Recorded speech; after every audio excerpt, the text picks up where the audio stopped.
I've always been a really big fan of medieval times and the Renaissance period, sword battles, mounted horses, archery, all that kind of stuff. Today we're going to be checking out what a medieval battle really looked like. But before we do so, please be sure to leave a like on the video, comment down below if you have any recommendations of what you would like to see next, and hit that subscribe button to help me hit my goal of 5K subscribers by the end of summer 2023. And we are still gunning for that Prime endorsement, that Prime sponsorship. So please head over to KSI's socials and Logan Paul's socials. Let them know that I'm going to be the #1 Prime pusher on YouTube for all of August 2023. Let's get right into the reaction. History dose. What a medieval duel really looked like. I've always been a huge, like, I don't know, they really, I don't want to say turn me on because that sounds kind of weird. But like medieval dueling and stuff is fascinating stuff. The beloved Charles the Good is found cold at the altar in a dark pool of blood. Ooh, the Count of Flanders has been murdered by a group of treacherous knights. Bound together in their crime by blood and oath, the knights are each arrested and tortured to death before cheering crowds of locals. But a suspect remains. That's one thing that's always like horrified me about this period of time. Like this period of like 1,000 years, people used to just like band together against people and like cheer in the streets and hoop and rah over people getting like beheaded, stoned to death, publicly punished. That's a horrifying thought that you couldn't appeal to anyone. All of the masses would gather around to watch you die. Isn't that horrifying? Guy of Steenvoorde. After the murder, he provided a place of refuge for one of the lead conspirators, his brother-in-law Isaac, and then attempted to help him escape. Before a group of nobles, a strong knight called Herman the Iron steps forward. Ever loyal to the slain Charles, the knight accuses Guy of his complicity in the murder of the Count, and challenges Guy to defend himself against the charge of treason. They also all had like really cool like phrases attached to their names, like, you know, Alexander the Great, like, you know, they all had really cool, and maybe we gave those to them afterwards, but a lot of them had like their titles, if you will, attached to them during, and it was pretty cool. Herman the Iron. Outside a manor gathered the crowds of meager peasants and haughty nobles, and perched on their mounts, the two knights in chainmail raised their shields and steadied their lances. Since the fall of the Roman Empire, Germanic legal customs have crept back into a fractured Europe. In cases lacking trusted witnesses, See what I mean by these crazy ass punishments? Trial by hot water, a public drowning, which was pretty much set up against you. It's like, especially during the witch trials, like now. Ordeals can be chosen to place justice in the hands of God. Guy has accepted a judicial duel. A trial by combat, in which victory will prove his innocence just as easily as defeat will reveal his dark sin and provoke the wrath of justice. The knights break. So like nowadays, if you have a whole bunch of money, you get away with anything in trial pretty much, unless you piss off the J words. But back in the day, you just had to be real nice with your blade, and really, the law is in your favor. That's forward. Crazy. In the stampede, Guy throws Herman the Iron from his horse. And each time Herman attempts to gather to his feet, Guy circles him, thrusting his lance to knock him down. Sensing the taunting lance of his challenger once more, Herman the Iron charges and swings his sword. Viscera spill from Guy's horse, and the beast stumbles dead. Oof. Guy reels in the red grass. Staggering to his feet, he unsheathes his blade and rushes Herman. Wait, so was it mounted versus mounted, or did one person start on their mount and get it killed? Because that's always one thing I found fascinating, was like during war, being a mounted swordsman or a mounted archer was also always preferable, because you always had the high ground on your opponent. But once they slashed your horse down, you're falling from like 5-6 feet in the air, and then you also have someone who's trying to kill you coming at you. Jesus.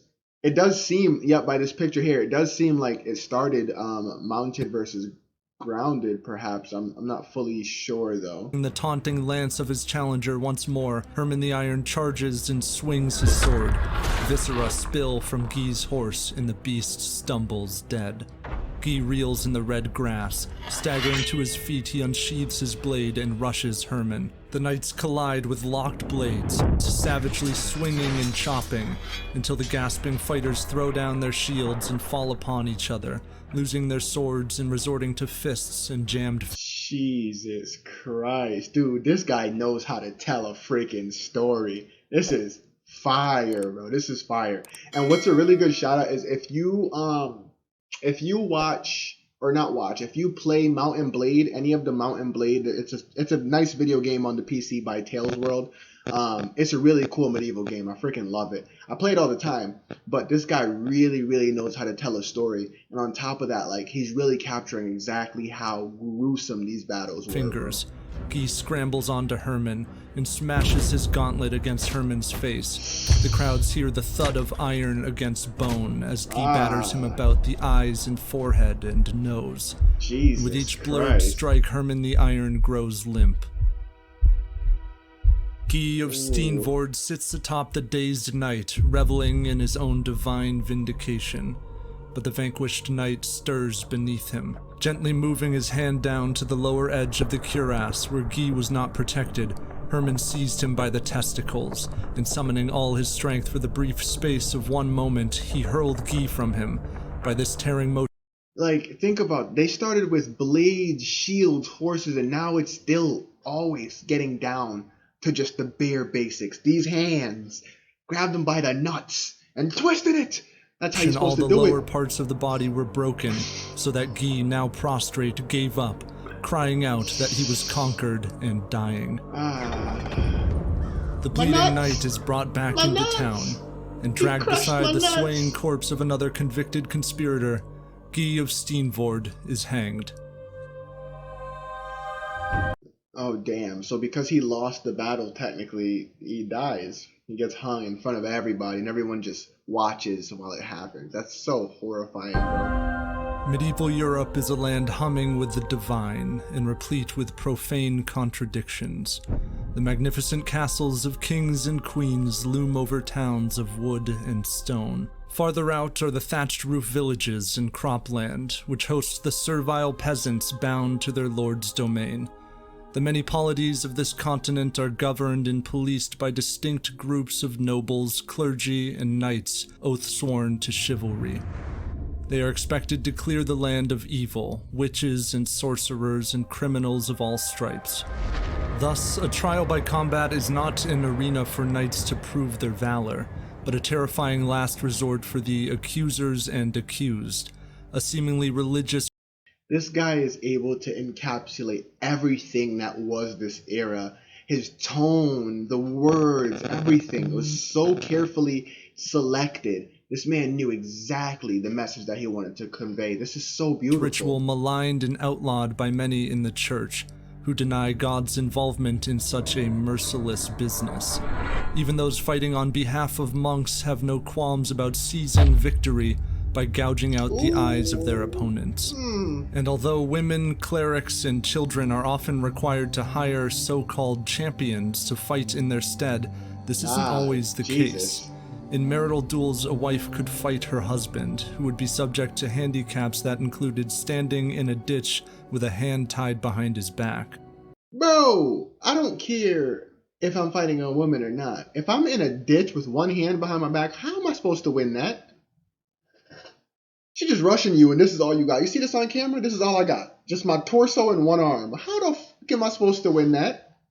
Explain it to me. When husbands are defeated, they are executed. Wives are buried alive. In duels, triumph begets Buried alive? Jesus Christ, medieval guys. What was wrong with you? carnage.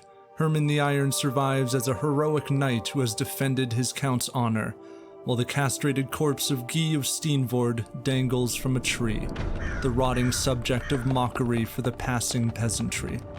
Stripped of shimmering armor and professions of piety, the medieval duel is as simple as it is brutal. Two people fighting for their lives. If you're like me and want to know exactly how knights like Herman the Iron would have lived, how they fought, or you just want to see someone shoot chainmail with an arrow, you're in luck. The Knights in 4K series from Magellan TV shows all of those. Oh, nice plug, nice plug, nice plug. Listen, man, if y'all don't go ahead and hit him with the boom, hit him with that like, and boom, hit him with that subscribe, he deserves it. This whole channel deserves it. What a beautifully put together video that really encapsulated exactly what it was like for a medieval duel back in the thousands, I should say, because we're in the 2000s now. So back in the thousands, and even no, there's no 2000s that had medieval battles, but back in the thousands, there was a lot of this happening, and I feel like this video perfectly captured it. I really enjoyed it. If you enjoyed it, please be sure to leave a like on the original video. Consider checking out History Dose. Really cool channel. They have a lot of videos like this where they talk about the medieval times and knights and queens and kings and mythology and all that. So be sure to go check them out, and of course leave a like on this video. Comment down below if you have any recommendations of what you'd like to see next. Help me become the #1 prime pusher on YouTube and get my name out to KSI and Logan Paul, and hit that subscribe button to help me hit my goal of 5K subscribers by the end of summer 2023. Until next time, and until the next video, dreamers out.